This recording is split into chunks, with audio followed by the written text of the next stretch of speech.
সেদিনও রজস্বলা ছিলাম আমি, সৃষ্টির ফুল বুকে ধারিত্রীর মতো নির্মল।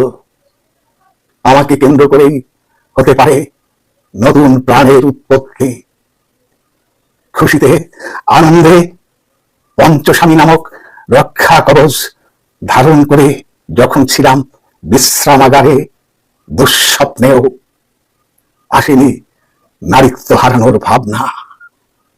অথচ রাজনীতির খেলায় সেই আমাকেই বলি দেওয়া হলো, বলি দেওয়া হয়েছিল নির্মম ভাবে।